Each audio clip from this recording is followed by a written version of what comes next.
cuffs are off, man. Get right, too many left in these leagues, but I ain't going. Hey everybody, Adam Rank here. What's up everybody? It's Marcus Grant from NFL Network. This is AJ Dillon of the Green Bay Packers. I got to give a shout out to y'all at Get Right Fantasy. If you are not subscribed, what are you waiting for? You want to lose your league? Check out the Get Right Fantasy Network. You got to get right with the Get Right Fantasy Network. Best of luck with your podcast. Appreciate the support. And you're tuned in to watch my boys at Get Right Fantasy Network. Get you right. Enjoy the show. Marking often, but I tune in every Friday. Strategies provided, I will lock in every way. So go and roll your sleeves up. Yeah, go and roll your sleeves up. And I'm getting down, cause I roll my sleeves up. And I'm getting right, cause I roll my sleeves. What up? What up? What up, world? Welcome back to the Get Right Fantasy Network. This is our Sunday morning show with me, Classic Mike. It's Sunday, December 31st, New Year's Eve, week 17 of the championship season, or championship week for most leagues. I'm excited to get through all the things that have happened since our Friday show, especially going over our iconic Saturday night game between the Lions and the Cowboys. I'm still heated. I just need to get my thoughts out there. Today, we're going to go over our Week 17 start-sit questions throughout the show, so throw them in the chat. That's why I'm here, to answer your questions, so we'll get to them throughout. I'm also going to go over actives and inactive players prior to game time at 11:30, and I'm going to give you guys some DFS value picks for those interested in DFS as well, since, you know, some of your seasons are ending. DFS is a great way to enjoy the rest of the season, especially, you know, it just makes it fun. So keep those questions coming throughout the show, and I will get to them as we go. Also, I'm just going to take a couple seconds to, promote our guys here, since it is the end of the year. We're in our championship week. Teams and leagues should be thinking about, if they haven't already, to get their own customized trophies if they haven't.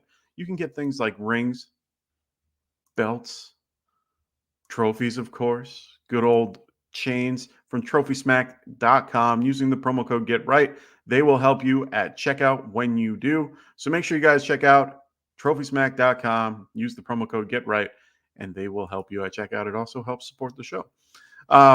So yeah, make sure you guys get those things for your league. I've been trying and pushing for the ring, but no one wants that. But that's okay. Also, we're going to go through some news and notes from the overnight. There was a lot that went on yesterday, and a few things kind of went overlooked during that the whole ending of the Lions and Cowboys. The game was fantastic. I enjoyed watching this game. I'm rooting for the Lions. Being a Giants fan, I'm now rooting for the Lions, just because at this point there's nothing for me to root for anymore. But I've always liked the Lions for the last few years, got really into them with Hard Knocks, really excited about what they did in general and what they have been. And honestly, I was really upset to see what ended up happening at the end of this game. It was just a huge cluster of nonsense. And to be really honest, there's so many things that make this scenario bad. You clearly have video evidence of things like Taylor Decker going up to the ref, showing he's the one that wants to be eligible. I understand Skipper went in at the same time. And this isn't cowboy hate. This is just normal referees screwing up the game. This particular crew has screwed up 3 other times this year in big name games where Packers beat the Chiefs off of a blatant pass interference call that they missed, on top of a few other that ended up happening. It's unbelievable the amount of crap that has been happening with this particular ref group, with Brad Allen and everything and his crew. They missed 3 blatant calls in that game alone prior to that. So there's just so much going on. And then him coming out after the fact saying that Decker didn't report, but Skipper did, but Skipper wasn't even in the conversation. He acknowledged what Decker said and went to the front, and then said that Skipper was the one because of the concept that he did it before, is absolutely ridiculous. So once again, there's so much evidence against what the refs said that somebody's lying and no one's held accountable. And I find that incredibly upsetting that the referees cannot be held accountable for something as blatant as this. Yet, I understand in some ways why, guys like Patrick Mahomes, Andy Reid got, fined for after the game. But if you're fining players and them, you should be fining the freaking refs for not getting it right and giving just the wrong call and the wrong everything. It's very upsetting. I hope they come out with, some type of audio that shows that, the refs are wrong. So I'm done with that. I'm going to get to your questions. We got Roberto Perez. What up, man? What up, Roberto? How you doing, man? He goes, I was locked in on starting Zamir White until I found out that Mostert is unlikely to play. Yes, he is not playing. I'm still playing Zamir White. Zamir White's in a good spot.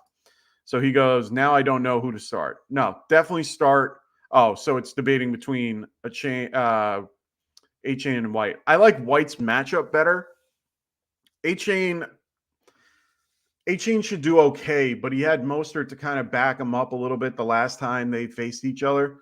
Or no, I don't even think A-Chain was there last time. No, A-Chain wasn't there. So it's hard to say. I like White a little bit more. Their matchup is a little bit nicer. They're currently going against the Colts. Colts are currently, one of the worst teams against the run. They're 24th overall in the last 4 weeks. On top of all that, it's a 42-point over/under. I don't mind those numbers for someone like White for the other game, for the Dolphins-Ravens game. Yeah, it's a higher point total, but at the end of the day, the Ravens right now are number one against the run. I'm not going to play with that in my championship week. I'd rather have Zamir White. If there's a way to flex A-Chain, I would. But I would prefer to have White in my lineup instead. That's just me, though.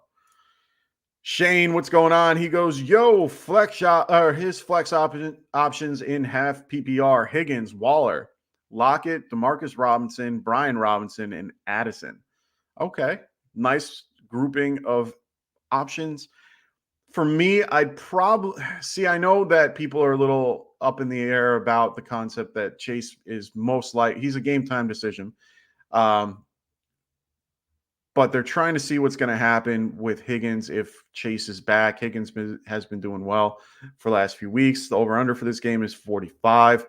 Chiefs are favored, which gives right now it gives it in favor of a quote-unquote negative game script for the Bengals, which rules in favor of the wide receiver. If you want to go that route, I'm probably not playing Waller. Lockett is the only other guy that I like, but the over-under for that game is a little low for me. I'm definitely not going with Brian Robinson, even though it just doesn't feel right going against San Francisco. Addison, on the other hand, I don't mind, but I really, without a guy like a competent quarterback, they're playing Jalen Hall. I just don't feel comfortable with that. I barely feel comfortable with, guys like Justin Jefferson. Jefferson, he's not number one in my list, but he's like number 3 or 4, which, normally he would be number 1. CD was number 1 overall, which I got that so far. But for this, Higgins just feels like the better option here. He's definitely the better second wide receiver out of this group, and a better matchup overall versus the Chiefs. They did well. I know they did well previously against him, or against the Chiefs. This game, the Bengals need to fight to get in. I'd rather go with a team that needs to fight than a team that's like on the basically doesn't need anything like Robinson or Demarcus Robinson or anything like that. So I like Higgins in this. So Roberto says that it's for my flex option. I already had Brees drop 27 for me and also had Bijan. Okay. Yeah, I would go with White. I feel better in White's scenario. Just like I said, all the things point that way. The Colts being 24th against the run or against the running backs since week 12. So they've definitely declined in the way that they do. No problem, Shane. That's what I'm here for. So I like the matchup better. Going against the Ravens, the last few weeks, they've been just shutting down teams. I'm not saying that might happen here because, speed sometimes beats strength in some situations. But I don't know. The offensive line for the Dolphins is a little banged up on top of the fact that they don't have Mostert for this game. Mostert is normally, he'll do what he can to play. So it's a little, it's one of those scenarios that if he's not playing, it's a big deal. A-Chain has been probably getting most of it. Honestly, I feel like Jeff Wilson is going to be getting most of the carries in this game. I think they're going to use a chain more in third down and, those quick, maybe 2-minute offenses. But I feel that Jeff Wilson might be getting the bulk of the carries. So you'll see like Wilson with like 23 for, 60 or something like that. And you'll see A-Chain with like, 8, 9 for 70 or something. And then a couple catches in the background. So, I mean, they're going to use Wilson more as the hammer. And then, throw an A-Chain once in a while is my thought process. So, but with White, it's going to be White all day.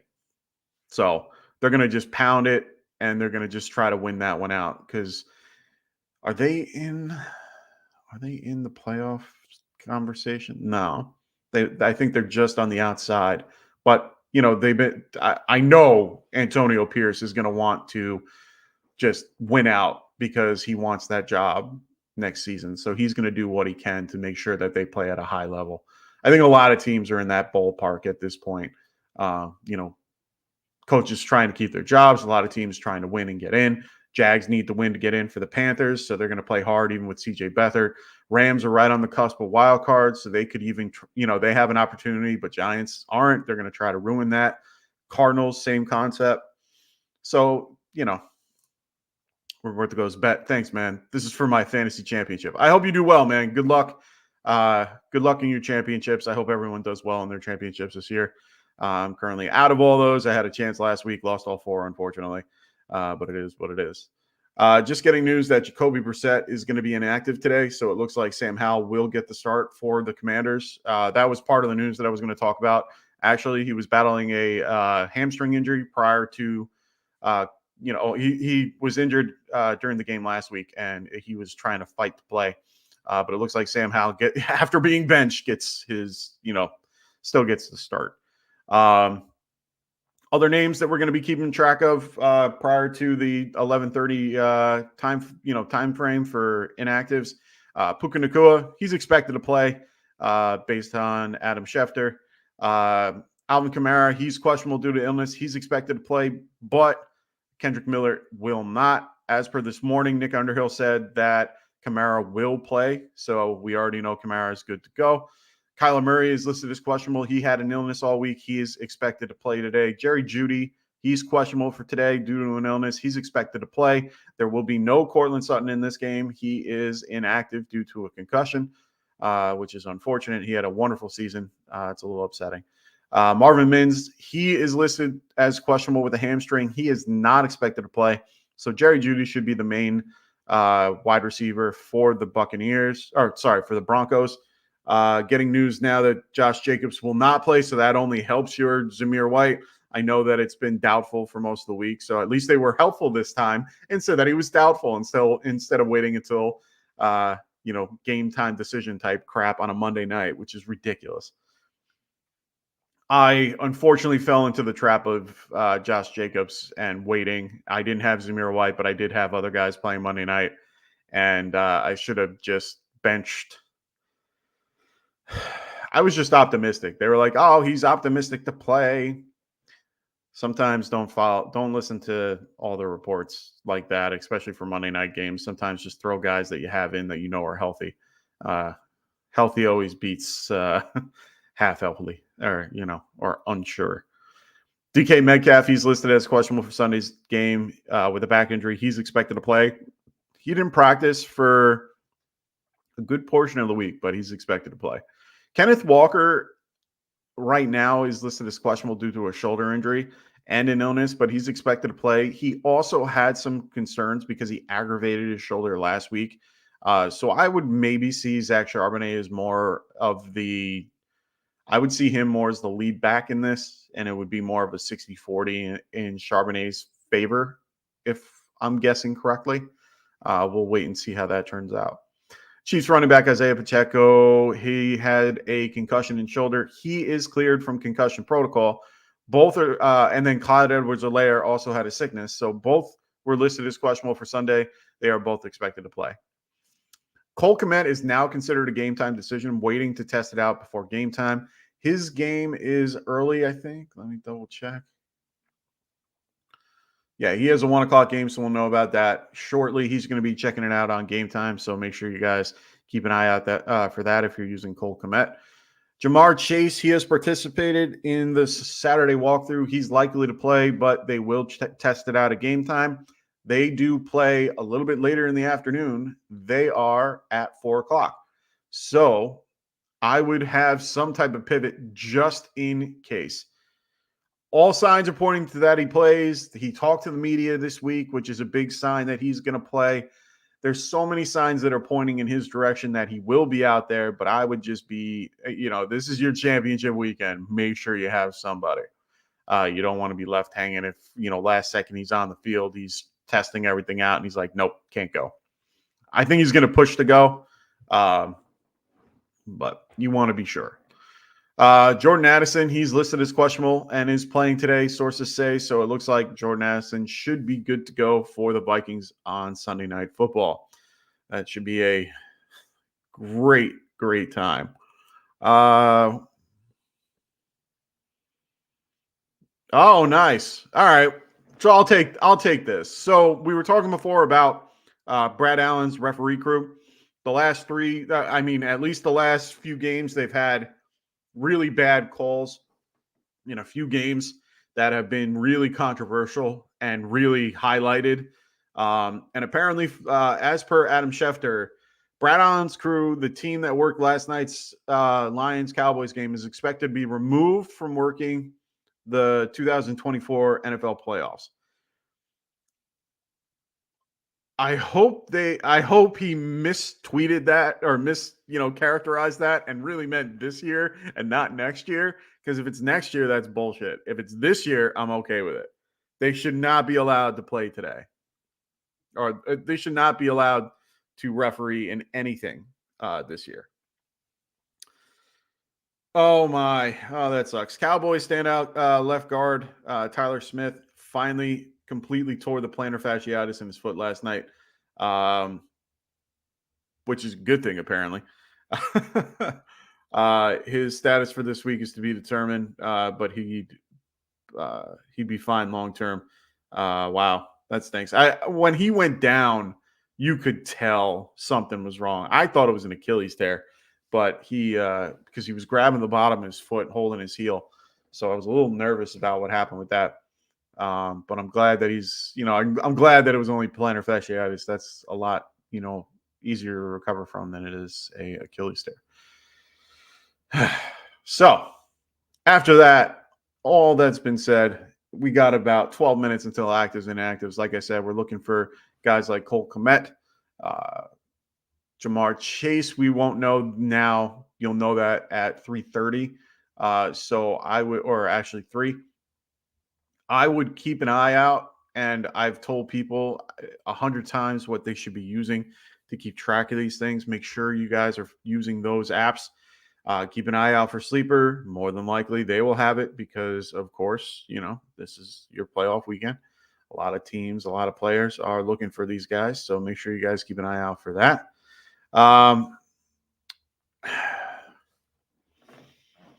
Yeah, this is going to be fun. Lots of controversy over this Lions-Cowboys game. There was so much that happened. I'm telling you, it's a bad look for the NFL. They need to start looking into holding refs accountable. If it's fines, some type of repercussion for their call. And and it's understood that this is a game where people mess up. There's human error. Understood. I completely understand that. But there's accountability for that, or, responsibility to that as well. If you come out after the fact and said, I messed up the call, I respect that more than lying about it, knowing that there's nothing that's going to happen. I play softball, outside of this. I have umps that I play catcher a lot, so I see a lot from where the ump is, and I see a bunch of plays that happen. And believe me, I yell at the ump consistently. And I know the guy, and I've had conversations with him off the field, and he's definitely come up and told me after the fact, like, yeah, no, I fucked up. Okay, cool. I respect you because you're at least willing to say that you fucked up. I understand you can't come off of your call. You can't really just go, he's out. Wait, no, he's safe, unless something egregious happened. But at the end of the day, this is something that is affecting the whole playoff landscape. The Lions had an opportunity to grab the number 1 seed overall in this.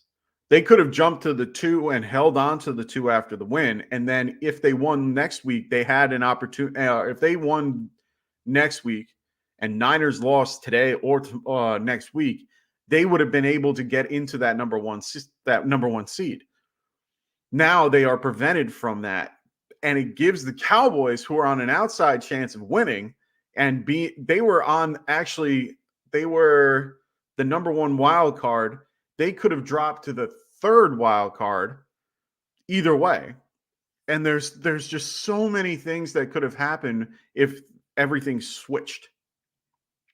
There was just so much in that game that if one team won or the other team won, it messed up the whole landscape. And that is not good. If this was like the Chargers or Chargers versus Commanders, and both are like 5-10 and 4-11. All it does is mess up the draft in a small way. One team gets something, whatever, and it doesn't really affect anything that much. This is the playoffs. This is where you need to have that one guy out in New York saying, no, he's wrong, overturn it, it's a touchdown. That should have been the call. They should have taken 10 seconds to look at everything, look at the evidence. They had it after the fact. We all saw it. If you didn't see it, it's insane. Go on Twitter and just type in Lions, Lions and Cowboys. You'll find some type of video showing Taylor Deckert walking up to the referee. He acknowledges Taylor Deckert as Skipper comes walking up from behind, but yet Spicker doesn't say anything. He just runs up, and he's like 40 feet away from him. How can he be eligible? Why would Taylor Deckert say that Skipper is ineligible or is eligible? I could go on and on and on. It's just disappointing. And like I said, this is not Cowboys hate. If it went the other way, I'd still be screaming the same thing. You can't have this type of scenario happen at all. There were a lot of plays other than that. There were 2 defensive pass interference calls that should have been for the Lions. The second play of the game, and there was another one later on Amon-Ra St. Brown. Even Troy, who is he has been the Cowboys, like, he's pro Cowboys, and even he was like, that's pass interference. Why are they calling this? Like, he even said it. So for someone like Troy to be, against what happened makes me think that there was something bad that happened. I'm not a big fan of Troy Aikman in general. I don't like the Troy and Buck combo. They always are anti-Giant and pro everything else. So it always gets me, and I hate when Troy calls Cowboys games because he just has a hard on for the Cowboys the whole time, and it just annoys the shit out of me. But when Troy is being the other guy, that's where it becomes a little odd. So, hey, we got Jesus Acosta. What's going on, man? How you doing? He goes, Mahomes or Stafford? Are we at this point where we're asking if it should be Stafford or Mahomes? Oh my. It's sad. It's really sad how bad Mahomes has been playing lately. Mahomes is currently in my ranking 6. I have Stafford at 9. If we're going to go, let me use the Bengals. Bengals are 16th against the QB recently, while the Giants are 15th. So they're back-to-back when it comes to defenses against the quarterback.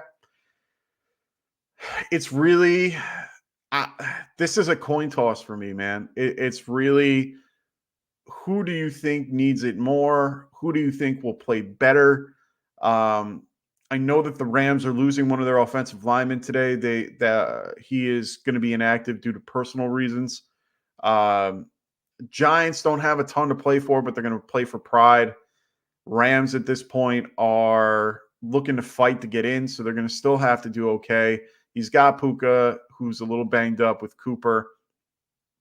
Mahomes only has really Rice and Travis Kelce, but they've just been going down, down, down recently. It's actually pretty amazing to see his, just how everything's going. Honestly, I've been anti Mahomes the last few weeks. His lifestyle has probably changed recently. That has a lot to do with Travis. And I think that it's gotten to the point where it's slowly affecting him as much as it is, or facing Travis as much as facing Mahomes, believe it or not. But if I'm going based on the QB talent, it's got to be Mahomes. But at the end of the day, which defense is worse? Giants most likely are the worse of the two. Bengals have given up a lot through the air the last few weeks. Chiefs don't really have anybody that can compete with the Bengals in that manner. Teams that beat them up were, teams that had a bunch of, they had 2 or 3 wide receivers that could play wide receiver 1 on the Chiefs. I want to lean Stafford. I think I'm going to lean Stafford, even though I have them a little bit different in my rankings right now. I'm going to lean Stafford, and it's really more of a gut call. I really don't have a lot of evidence to back it up. I mean, right now, since week 12, Stafford has been QB3. That's the best that I can give you when it comes to numbers. Stafford has been QB3 for the last 4 weeks since week 12. Mahomes has been QB 14, to give you perspective. So the last 4 weeks, Stafford has been on a tear. To me, that's a little more significant. I'm going to lean Stafford for this call after talking it out and, making myself go back and forth. Stafford is probably the better call. He basically is doing right now around what Joe Flacco is. Flacco in the last 4 weeks has been QB4, to give you perspective. So that's only less than Dak and Jalen Hurts in the last 4 weeks. And I'm not counting the beginning of the year. I'm only counting now the last 4 weeks, the last tier that we have. He's been doing pretty well. I'm going to stick with Stafford here until you can prove me different. He's been doing 22.1 points per game, or fantasy points per game, compared to a guy like Mahomes, who's only averaging 17 points a game. I would prefer to use, in this particular case, Stafford. 1,300 yards, 14 touchdowns, and 1 interception. That might change a little bit today. There might be a little bit, Giants do have a decent defense, decent pass rush to disrupt him a little bit, but they don't have Dexter. I do think that Stafford is in for a good day. They did have to travel. That's the only, downside to them. 43.0 over under. That's fine. Yeah, I'm sticking with Stafford. So Mahomes or Stafford, I'm going Stafford. Like I said, QB2 or QB3 for the last few weeks, and Mahomes is QB14. So I'm going to go with Stafford here. So good luck, Jesus. I hope everything works out for you. I hope everything works out for everybody's teams this week. We got championship weekend this week. Good luck to everybody. I am unfortunately just battling for third in every single one of my leagues because I lost last week. So battling for third. I'll take third. I was third like 3 years in a row in another league, or in one of my leagues, and it's gut wrenching. I get to the playoffs every year, but I never end up winning. Bad calls on my end. So, all right. We should be getting actives and inactives as we speak. We got nothing crazy here. Dennis Allen staying next season. Hey, Patrick Lardio, what's going on, man? He goes, yo, wanted to wish you a happy new year. See you next season. Go Big Blue. Tommy Cutlets had us close. Yeah, man. A little disappointed in that. I was hoping that they would keep Tommy going for another week, but it is what it is. Saints inactives. We only got Kendrick Miller. No one really cares about that. Malik Willis for the Titans will be inactive. Nothing crazy there. Nothing out of the ordinary. Bucks have no one out of the ordinary. They're going to be out, without Shaquille Barrett, Carlton Davis. Those are two big defensive ones that we wanted to know. Bills inactives today. It looks like Von Miller will be active or inactive, as well as DeMar Hamlin and Linval Joseph. So a couple of defensive guys out for the Bills for today's matchup versus New England. Josh Jacobs is officially inactive. He won't play today for the Raiders. So it looks like at this point, Zamir White will be starting. Jacoby Brissett is officially inactive as well. Rams inactive. Like I said, Aldrick Jackson, he'll be inactive. He's their old line starter. He will be out today. Jags inactives. Zay Jones and Trevor Lawrence will both be out today for the Jaguars.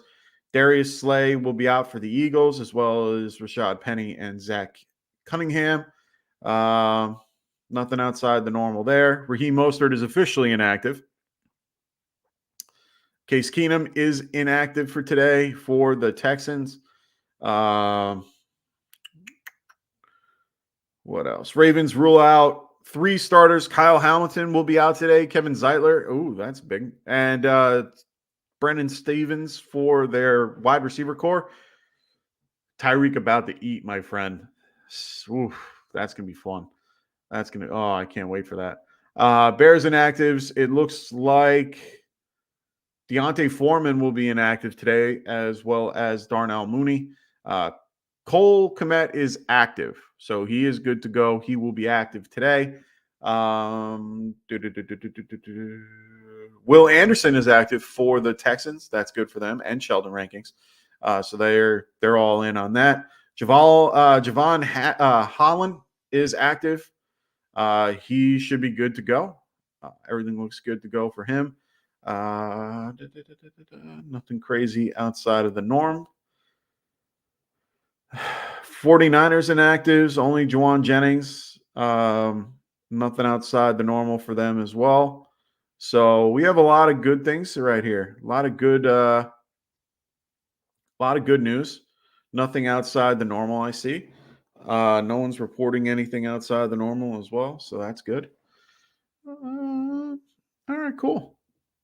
So, yeah, you got those couple of actives and inactives, so you guys have an idea of who's good to go, who is not. So those that were curious about Josh Jacobs, he is inactive. Zamir White will be starting in his place. Cole Kmet will be good to go. He is active today. We also found out Raheem Mostert is also inactive today, so he will not play. Ravens, like I just said, Kyle Hamilton, their star safety. Kevin Zeitler, their right guard, and cornerback Brandon Stevens, who is their starting corner, is going to be out today. So that's big news for the Dolphins. Zay Jones, Trevor Lawrence, they're going to both be out today. A few other guys that we mentioned before. So nice. Raiders inactives. We already got Josh Jacobs. Mike Myers is going to be out today. Brandon Hoyer is going to be out. Okay. Giants are going to be without Paris Campbell. We already knew that. Rams are going to be without Zach Evans. That's fine. Zay Flowers is active today. He was on but he's going to be on a pitch count. So those that are thinking about Zay Flowers, he's on a pitch count. Just be aware of that. So this looks like it could be fun. Hunter Henry looks like he's inactive as well. Didn't notice that on the list. They didn't send out the Patriots one. He is an inactive, so Hunter Henry will be inactive today. All right. Cool beans. So I'm going to move on to some DFS value picks. For those that are out of the playoffs, you got nothing to do. DFS is probably your next best thing. For those that haven't seen me do this before, I usually use FanDuel. You can use anything from DraftKings to I think you can even use Sleeper these days. But you can use any platform you like. I'm just using the numbers from FanDuel just because they're who I use. But it's up to you. So based on FanDuel's numbers, some QB values, you do have guys like Jalen Hurts going today against Arizona. You have Josh Allen against the Pats. You got Brock Purdy versus the Commanders.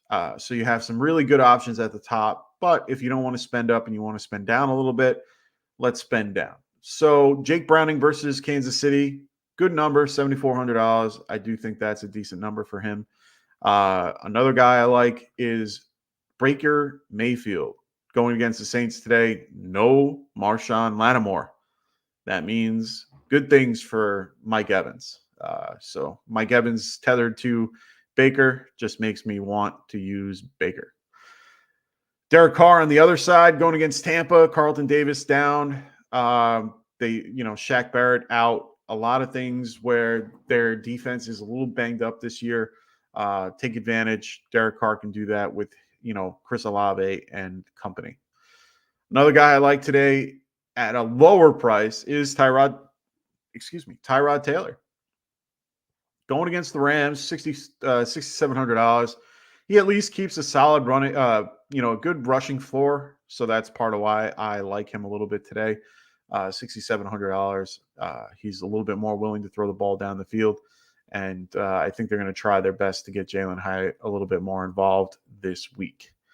Another guy I like is Will Levis against the Texans, $6,500. He did okay against them last time. Threw the ball a lot. They didn't run it a ton. So I do see this as being a decent, decent price range. Not saying to play him, but good if you wanted to spend down. Another guy I like a lot and should do okay today is Mason Rudolph against the Seattle Seahawks. Seattle Seahawks are probably, what are they on my list? They are 25th against the QB the last 4 weeks. They're going to probably, I think, most likely be out Devon Witherspoon. So things like that help me out here. Mason Rudolph, I like a lot at the price point. So he did very well last week. I was very surprised, very, impressed with what he did. He was very conservative and yet was able to get the ball downfield. So I liked what he did. I know that most of it came off of Pickens' big run, but he's shown in that game that he was willing to throw it downfield, or at least get it to the playmakers to do that for him. So I do like Mason Rudolph a little bit in this game. All right, let's go to the running back values. Running backs, we have, of course, our good friend Christian McCaffrey at $1,100 going against one of the worst defenses in the league this year, the Commanders. You also have Kyron Williams going against one of the worst run defenses in the league, Giants. Travis Etienne, of course, going against Carolina today, and Jonathan Taylor at the top. You got those four guys if you'd like, but if you want to pay down, there's a way to go. So this is probably the lowest you will ever see Austin Eckler ever in your lifetime. $6,900 against Denver. It's not a bad price point if you want to spend down. Devon Achane is another guy we just found out about. Raheem Mostert going to be out. He should be used a decent amount. I do think Jeff Wilson gets a little more carries, but he should be involved in the passing game for sure. $6,900 is not a bad price point for him. Chuba Hubbard is next on my list, $6,800. He's been heavily used the last few weeks, at least 20 touches or more. He's involved in the pass game. He's involved in the run game. He's been playing well. Jacksonville, hasn't been doing that great against the run overall. They are 20th against the running back the last 4 weeks. I like Chuba Hubbard in this matchup. Another guy I like a lot is Devin Singletary at $6,600. I am scooping him up everywhere that I can. He did very well against Houston 2 weeks ago, against the Texans 2 weeks ago. Jeffrey Simmons is not in. He is on the IR. That is a big reason why I like him today. Jeffrey Simmons is the guy that holds that defensive run team down. Like that, the reason why they do so well against the run is him. Let's just leave it at that. So I am all in on a guy like Devin Singletary today. Another guy I like is Gus Edwards. Gus Edwards going against Miami today, $6,300. He should be seeing the majority of the carries. They might want to keep that particular Tua offense off the field. So run the damn ball. Run the ball. For those that don't know that reference, that is from The Blind Side. Great movie. Kind of. Last on my list is Zamir White. This is more of a chalk talk. It's like I said before, Colts are going to be, they are 24th against the running back the last 4 weeks. And on top of that, he's the lead guy. He's no one else. Amir Abdullah will not step on his toes. They will give him the ball often. $6,100 is not a bad price point for him this week. No one else really below that. Jeff Wilson, you can maybe dabble in if you really want to spend low and use him as a flex option. But beyond that, there's really no one on this bottom list. Maybe Tajay Spears, if you think that this will go into a negative game script to involve Spears. Last time Houston faced Tennessee, Derrick Henry only got like 2 yards out of like 20 runs. So Spears might not be a horrible option for this game, but we'll see. Other than that, I don't really like many of the options underneath there, so I'm going to avoid those where I can. So like I tell everybody, if you have any questions, throw them in the chat. I'm here to answer any questions that you guys have for me. Otherwise, I'm going to be going through DFS value picks for anyone that wants them. Like I said, I'm using FanDuel for this particular platform. You got guys, we're going to be talking about like the wide receivers right now. I'm going to give you guys some wide receiver values. You can, of course, use the top of, the cream of the crop. Good old Tyreek Hill, Debo, Mike Evans, A.J. Brown. These are great guys to use this week at their price point. But if you want to spend down a few bucks and not have to spend so high, we can go all the way down to good old, where is he? DeAndre Hopkins at $6,700 going against his former team, the Houston Texans. That's a good price point for him. If you want to stick to the good old George Pickens with Mason Rudolph, $6,800 is not a bad spot for him as well. Steve, what's going on? Steve McWhirter, what's going on? He goes, Zamir White or Bijan? Ew. It's gotten to this point, man. It's gotten to this point where we're asking questions about Bijan Robinson over Zamir White. So I have Bijan ranked at 10, and I have White a little bit lower at 25. He should be a little bit higher than that. I should probably put him more closer to 16 or 17. So they're not far off. Chicago has been number 10 against the running back the last 4 weeks, while the Colts are 24th against the running back. I personally don't trust anything that Arthur Smith does. Nothing. I can't trust him week to week with anything, unfortunately. But talent-wise, Bijan's better. Bijan blows him out of the water. The matchup, better for Zamir White. He's got no one behind him. So Zamir is more of a volume play for me. Bijan will be definitely used. He's a better talent, but he has a little bit of a tougher matchup. And that's completely okay, Steve. I think right now Bijan is a better running back. I am all for Bijan in most situations if Arthur Smith wasn't there. He's involving Tyler Algier. He's involving Cordell Patterson. I completely understand all the things that are screaming to use Bijan in some situations because of the better talent. I just don't trust the guy. I don't trust the guy calling the play. Bijan is you're going to probably use Bijan, and that's completely fine. I completely understand it. If you're looking at rankings alone, not just mine, but if you look at everybody else, they're going to tell you to play Bijan over Zamir White. I'm completely okay if someone did that. I understand it. It's a risk to play a guy like Zamir White over a guy like Bijan. But to me, Zamir White has been doing okay the last few weeks. Let me get up some statistics for you to give you a little bit more of a idea of what I'm talking about here.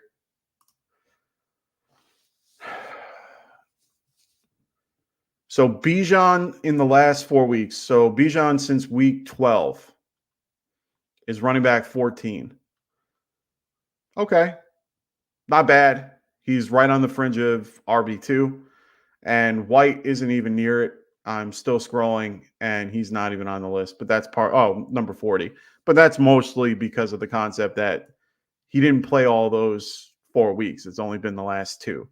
So if you want to go by 2 weeks, it really doesn't really. 2 weeks doesn't really matter in that case. I try not to use numbers that far away or, that close.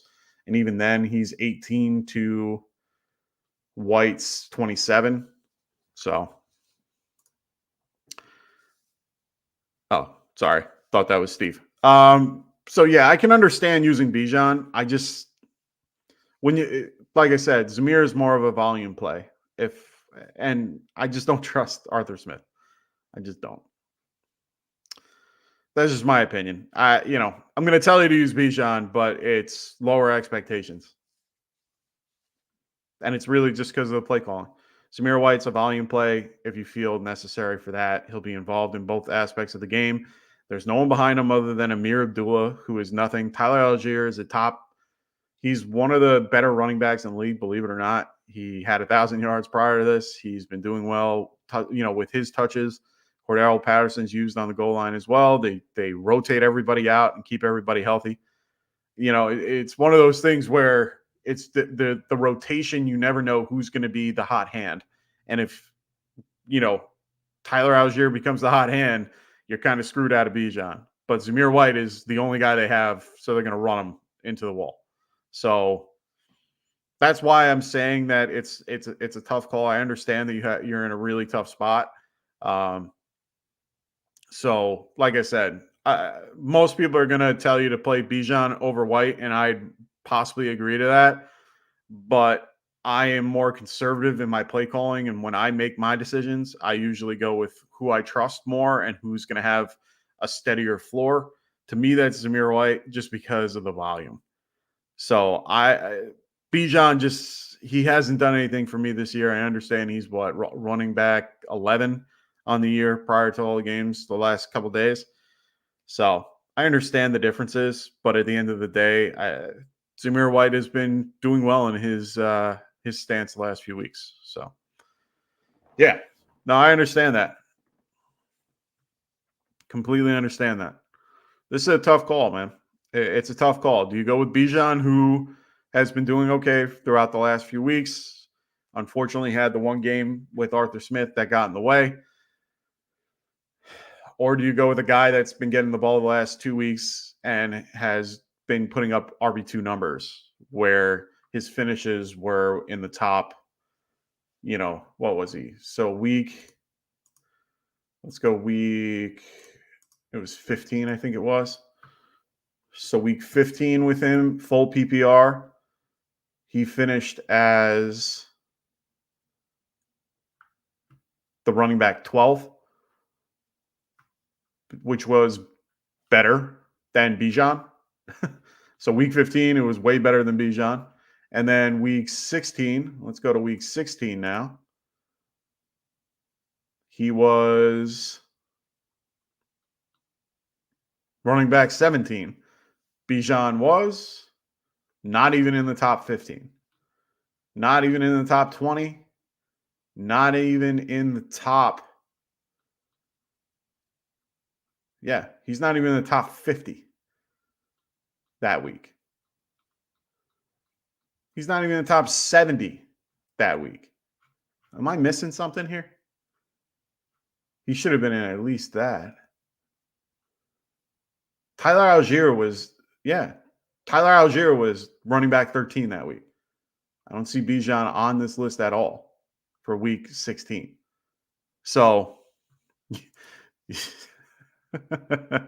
man, I don't blame you. But you get my point here. You know, as much as the season has shown that Bijan is the better running back, you can't rely on a lot of the numbers that happened in the beginning of the year, because the beginning of the year doesn't matter anymore. We care about the last week or two. And the last week or two have shown Bijan not being the guy. It just showed, like I just said, you had Tyler Algier finish last week as running back 13, and he ended up getting, what is this? 9 rush attempts, 2 touchdowns. Or no, sorry, 1 touchdown on top of a receiving. No, that's not a receiving touchdown, is it? No, just the rushing touchdown. But like I said, you do not see. I'm looking at this list. I'm scrolling as far as I can to find Bijan on the list from last week, just last week. And this was a week that James Cook was 48th after being number 1. It goes week to week. Everything changes week to week. You cannot rely on some of the numbers from the past unless they are blatantly obvious for the top group. And on top of that, yeah, I'm almost at 90. Yep, I'm at 90. And I'm landing on guys like Josh Jacobs. Like, am I missing something here? I must be missing something, because it doesn't make any sense that he should be that, not even on the freaking list. Oh, no, Robinson was 10th. My bad.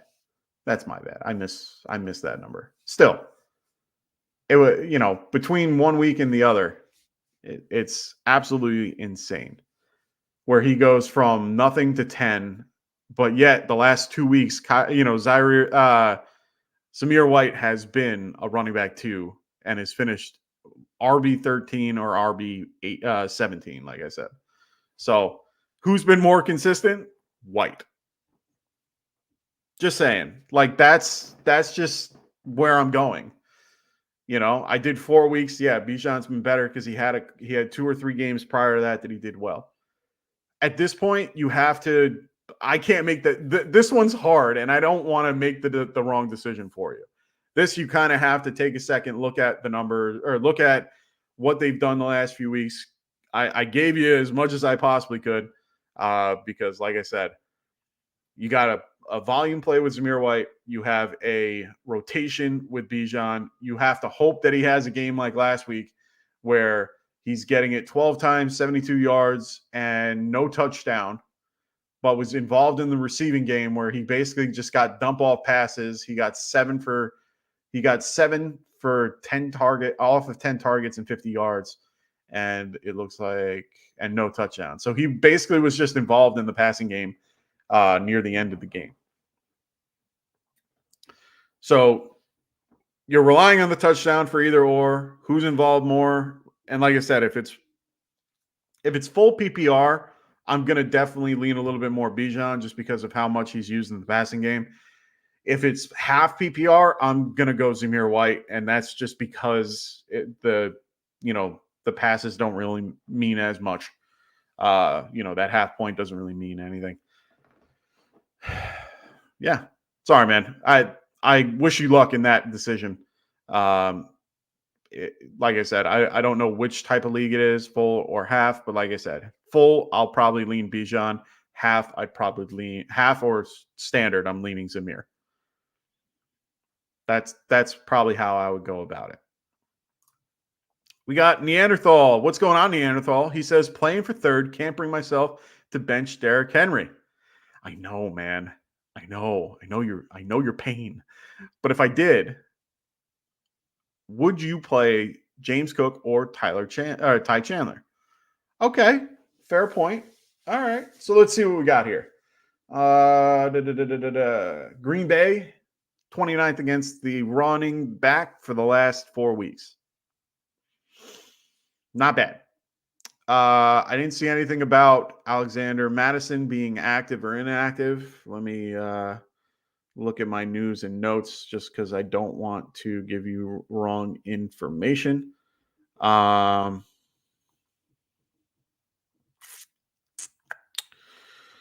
Oh, there's no news available. Interesting. Let's try his full name. Just because it doesn't make sense that there was no news. Okay. So no news is good news, in my opinion. He could be playing. James Cook going against the Patriots. Patriots are 21st against the running back the last 4 weeks. Okay. I could play either. I could play Cook over Henry. But I don't know if I could actually play. I could play Cook over Henry, but I don't know if I would play Ty Chandler. Ty Chandler is right on the bubble. I have Ty Chandler at 19, Henry at 18, and I have James Cook at 5. I do think Belichick tries to shut down Stephon Diggs more than Cook, forcing them to run the ball and be more like a Dallas game, where they just run the ball, heavy run, go against their strength, I guess you would want to say, because that's what I would do. So yeah, sorry. Neanderthal, I'm okay if you wanted to use one of those two. I think one of those two could do okay. I understand the hesitancy. I understand why you don't want to use Derrick Henry after the week that he had against them 2 weeks ago. I'm in the same boat, but I have no other choice. If I had Cortland Sutton, I'd probably be playing Sutton over Henry, but in that case, I don't. But James Cook has been doing well the last few weeks. Ty Chandler has no one behind him other than Alexander Madison, if Madison is healthy. If you don't want to, if you don't want to play with Ty Chandler, I understand. Cook is probably the only guy that I would play over Derrick Henry out of that group. So that's my call. So Steve goes full PPR, and I've been stuck with Bijan all year so far. But here is a good one for you. Cup or Puka, I can only use one. Oh, God. Oh, now you're giving me Puka versus Cup. Okay, so I have been lucky enough to have Cooper Kupp in one league for a very long time. I'm very invested in Cooper Kupp. Now, I'm going to give you that caveat just because I'm a little bit more on Kupp than I am Puka. Puka is battling injury. He has a hip injury that he's been battling, a shoulder injury he's been battling. He's been playing all year. Kid's a stud. I think he needs 4 catches to reach 100 receptions. I can guarantee you Puka will be getting the ball at least 4 times today, if not 5, because they want to get him over that 100 reception mark for sure. They definitely want him to do that. I think he has records that at this point he could be. I'm going to take this down because we're having a good discussion. I just don't care about that at this moment. I think that they have records that they need to beat, like that they want to beat for him. And all he has to do is get 4, receptions, and he's at that point. So I'm rooting for him in that case. I really am. I really hope that he does well in this matchup. For me, I feel a little bit more on the Cup side. And it's really just more because of how teams are playing the Rams. If you notice how the last few weeks have rolled, or you can there's a counter to this. Teams have in the last few weeks, what they did was you had Puka come up with a huge game, and then the week after, Kupp came up with the big game. And it's because defenses keep moving their particular coverages to either or instead of just playing straight up and trying to figure it out throughout the game. And that's what's been leading to a lot of it, because you'll see them use Cooper Kupp in a lot of scenarios where he's just a decoy. They'll just run him over to one side, and you see the whole defense move, and then Puka's going the other way. Or you'll see Puka in motion, and then you're going to see everything go to Kupp. It's a good thing for them. The Rams are smart. They're thinking, hopefully. Hopefully they see this. I'm not the only one that sees it. I think you can't go wrong with either. But if you're going based on recency bias, it's going to be Puka against the Giants. Banks has actually done okay. Now, I'm a Giants fan. I watch them a little more than I watch most teams just because of local and blah, blah, blah, blah, blah. Giants aren't horrible against the number one receiver. Banks has actually done pretty well throughout the season. The problem is in this particular case, I think they're going to try to use Puka a little more. And I don't, our second guy is just Amari Jackson is just can't wait till they cut him next year. So I could see Puka being covered by Jackson most of the game. They're going to put Banks on Cooper Kupp most likely. Pass rush has been better. Dexter isn't playing, I don't think. I didn't get any news about that, but I'm like 100% sure he's not playing. I think he's on the IR if memory serves me. Which leaves it to run the damn ball and just get the hell out of there healthy. Teams that go west don't normally do well coming east and vice versa. So they might start slow. Honestly, this is just such a tough call. Rankings wise, they're right next to each other. I have Puka at 8, Cooper Kupp at 12, so they're right near each other. I'm probably going to tell you to play Puka, but it doesn't feel right. It just doesn't seem like that would be the answer, Like, should you play the 30-year-old wide receiver that broke records last year, or do you want to play the 23-year-old that's breaking records this year? Like, go Puka. It just makes the most sense. I like Kupp a little more, but I think it's just more my, investment in him. I don't have a full term investment on Puka. So that's probably playing into that, but I'm going to lean Puka as a gut call. So yeah, go Puka. Just makes, he's been playing better in the last few weeks. My team is based on chances. Yeah, you definitely have a team that is quite interesting. That is a lot of, you're taking a ton of chances with it, but I understand those. Here, I'm going to go the last 4 weeks. Oh, so technically week 12. So since week 12, full PPR, Puka has been wide receiver 7. Kupp has been 11. So Cooper Kupp is staying right there with him. Let's move this to week 14. Week 14 to 17, they've been back-to-back, 5 to 6. Week 15, it's been Puka. And then Kupp at 10. And then let's go to 16, and it was Puka, had to have been Puka by a mile. Yeah, Puka 5 to Kupp, not even on the list. So Puka has been the lead dog for the last few weeks, last 4 weeks. Puka just is the right answer. Kupp is a solid play, but I think for any other roster, he would be starting. I think for yours, he can't. Who do you have otherwise? I'm kind of curious here. Who do you have otherwise that you can't play Kupp and Puka? I'm assuming it's either CeeDee Lamb, Tyreek Hill, AJ Brown, or Debo in those particular orders. And that's if you have 2. Yeah, you have Lamb. I knew it. There's no other way.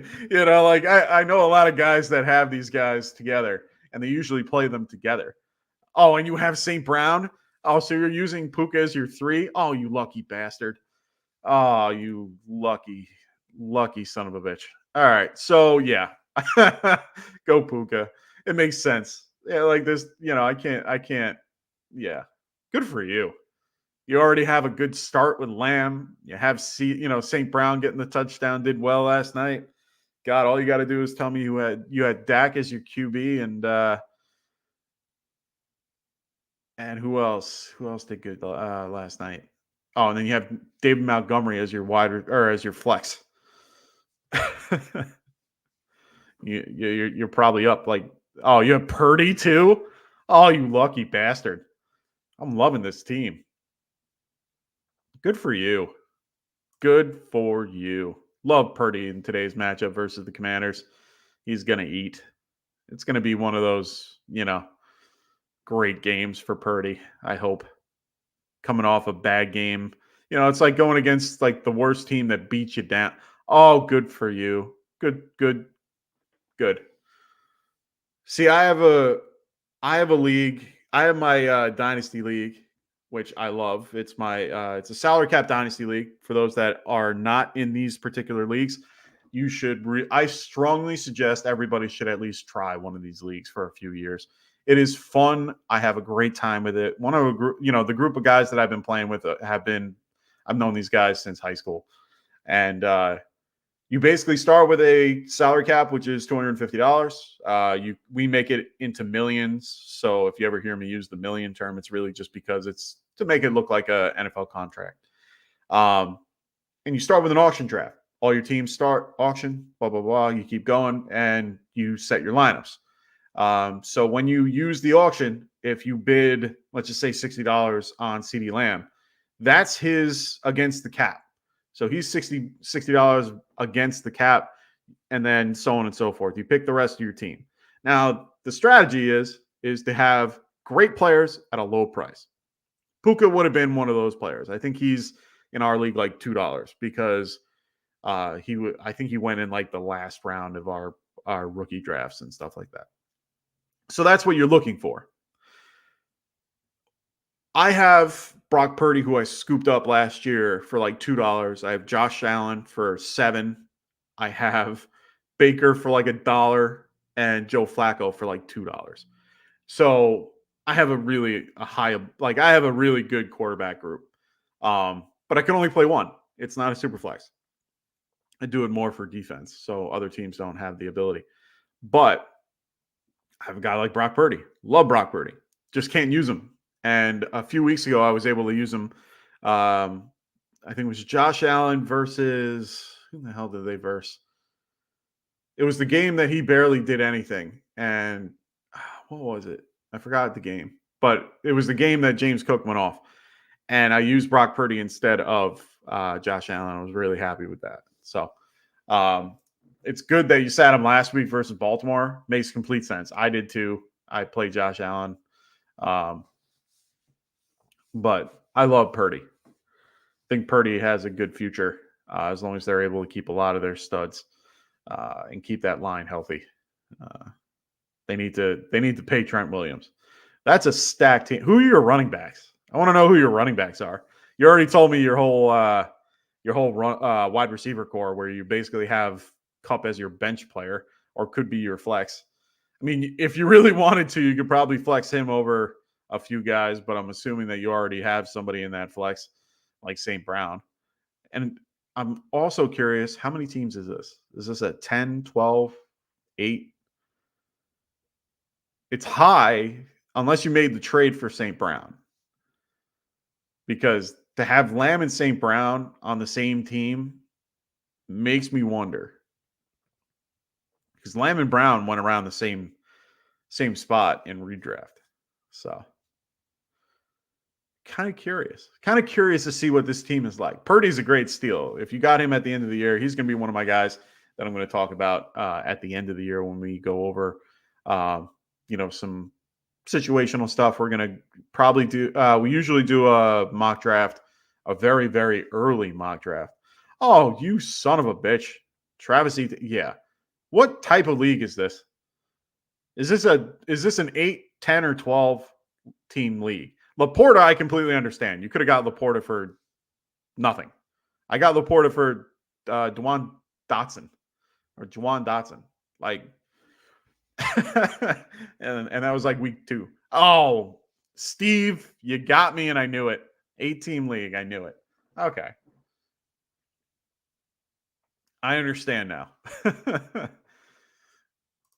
I understand that. Okay, so you have good options everywhere. So no bad choices in that league. Nice. Browns D for most of the year. Laporta at tight end. I love it. I had Laporta in every league. Literally every league. I was in 7 leagues this year. Laporta was in every single one of them. I found a way in one way or another to get Laporte on my team. My Dynasty League, I had to draft him at the 2-2, which is insane in a tight end or in a 1 QB league. And I got him at the 2-2, and I got him at the 2-5 in another rookie draft. Got him everywhere. Did not care. He was my guy. Him and James Cook were the two guys I wanted the most, and I only got James Cook in one league. I'm trying for him in another league, but it'll be a lot harder now. I tried before all that crap. All right, cool beans. I'm going to just stop with the wide receiver values and running back value, all that stuff for DFS. For those that even want it, reach out to me via my Twitter handle. I can talk to you about it if you want. But I'm going to wrap this thing up. If anyone else has any other questions that are in the chat, please throw them in there now. I'm going to just go through a couple reads real quick, and then I'm going to wrap things up. Make sure, like I said, this is the end of the year. If you don't have any horse in the race and you want to do something a little different, there's always Underdog Fantasy. Check out Underdog Fantasy. Use the promo code GETRIGHT, and they will double your first deposit. They have pick'ems. You can pick against things, pick the higher or lower, things like that. They're really great, really good options. I really strongly suggest it for those that are, this time of year, along with DFS. It just keeps you interested, keeps you having a good time. Hey, Wormy, what's going on, brother? Glad to have you here. You are not too late. I am wrapping up, though. But if you have questions, throw them in the chat. I'll answer them as we go. Steve goes, I had Cook and released him towards the beginning of the year. Oh, no. Oh, that sucks. That sucks. I love James Cook. One of my favorites. So I know you've been asking me this all week. I'm going to stick to my answer. I think Noah Brown. I forgot how you told me that it went. I'm like 99.9% sure it was. So Gabe Davis did well this week, or did well last week. Sorry. And then Noah Brown did good the week before that. Yeah. So I'm going to go Noah Brown just based on the trend of back and forth. He does have CJ Stroud back. Playing at home. His home split is actually kind of crazy. I didn't notice this until recently. But I was looking at everything. Hey, Rasta, what's going on, brother? Happy championship week, my friend. He is driving currently, so hope you're having a fun round trip back and forth. I knew what you meant. I knew it. So Noah Brown or Gabe Davis. So his splits, if you look at all the home games, he's 6 for 6 and 153 yards. He had the one game that he did really bad, but then his away games were okay, and then he was 3 for 7 and 38.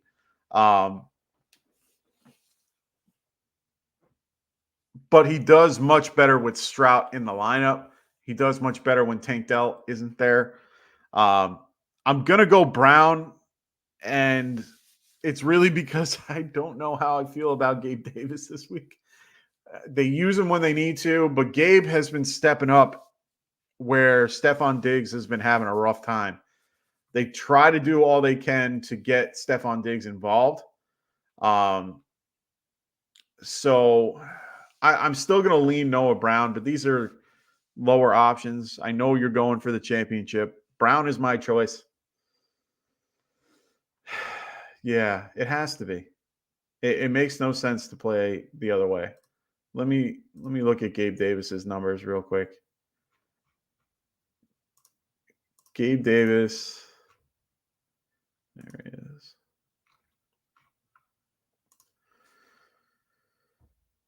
Yeah.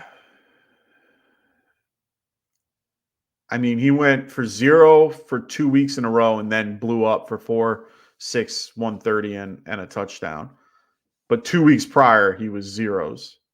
And then prior to that, he had 12 targets. He's gone 1,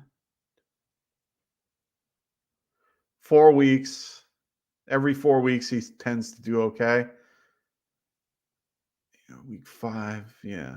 He had the 4 games in a row with a touchdown in the beginning of the year. He hasn't had a touchdown, or he's been on 2 touchdowns in the last 4 games. Ugh. Did he face New England this year? He did. When he faced New England last time, he was 1 for 6 off 5 targets. Yeah. I'm going to go Noah Brown, and it's really just a gut call. He was 1 for 6 on 5 targets last time they played New England. Does that mean they're going to get him more involved this time? I don't know. Noah Brown, I like a little bit more. Oh, Worm, and there's no one on the waivers. I remember you showing me, and there's no one on the waivers that you could possibly go with for this one. Gut call, go Brown. Go Brown to Pound Town. No, I'm kidding. Kind of. No, that was dumb. It is what it is. All right, boys and girls. One last little thing before I get out of here. We have our affiliates. Make sure you guys check out the Frontline or Fantasy Frontline podcast with Tim and AJ, the Checkdown podcast with Cody McGoats and the crew, as well as Adam's Dead Zone Fantasy Show. Don't worry, he will be coming out with stuff most likely next year, just because he had a rough time this year. He had a lot going on in his personal life. Now he's trying to get everything settled so he can get into it this year. So keep an eye out for his stuff. Also, keep an eye out for our good friend over here, Fantasy Tycoon. He is now part of the Get Right Fantasy Network. He will be bringing you guys a lot of Dynasty content as we go along. So, yeah, keep an eye out for all that stuff. Really glad to have Tycoon part of the group now. So glad to see it. No problem, Steve. That's why I'm here. Good luck to good luck in your championship matchup. Good luck to everybody in their championship matchup. We got Rasta, who is in his home league versus his brother-in-law. And this is for this is more for the belt. This is a belt. I'm in the third place championship, trying to get that third place. Hoping I can get that. No problem there, Wormy. Glad that you could join me today. Always glad when you're able to join the show. Always love Worm. But beyond that, thank you all for joining. Good luck on your championship matchups for this week 17. I hope everyone has a wonderful, happy new year. Hope everybody stays safe tonight. Enjoy. Try not to drink too much. If you do, call a cab. Make sure you guys have fun, but still be safe. Hope everybody does well today in their matchups. Thanks, Rasta. Appreciate it. Hope I do well in both of my third place matchups. One's against you. So hope I do well in that matchup. But you also have you're also going for first in that league. So I should be wishing you luck. So good luck there, Ant. I hope you do well and get that belt. Happy New Year's Eve to everybody. Like I said, stay safe, be smart, have fun. We will see you guys shortly. I'm not 100% sure if we're going to be here Monday. Not sure if we're going to be here on Wednesday or Friday, just because we're wrapping things up. It's the end of the year. You might see us sporadically as we go. This is that time of year where we kind of take a couple time. If you're not first, you're last. That's right. But this is that time of year we kind of start slowing down a little bit. We're going to be back definitely for sure after the Super Bowl. We're going to be doing a mock draft, very, very, very early mock draft, and just to get an idea of the landscape. And then we're going to do one, of course, after the after free agency opens and we see how everything goes there. And then, of course, after the draft, we try to get it right after the big events so that we can get you guys, an idea of what's going on. So we're going to do that. So keep an eye out, keep the notifications on. We're also going to have Tycoon during the year on the off seasons. He will be doing a bunch of stuff. like Rasa said, join us for our Friday night mocks and our August mock draft tournament. We're going to have that again like we did last year. Sponsors, the whole deal. Well, hopefully sponsors. We're working on that. But we will have mock draft tournament as well. We have all these wonderful things coming in. So good luck to everybody. And I hope everybody has a wonderful New Year's Eve. Hope everybody stays safe. We will see you again in the new year. So good luck to everybody today, and good luck moving forward. So happy New Year to all. We will see you all soon. Peace. Wanted to write fantasy is the play. Marking nothing, but I tune in every Friday. Strategies provided, I will lock in every way. So going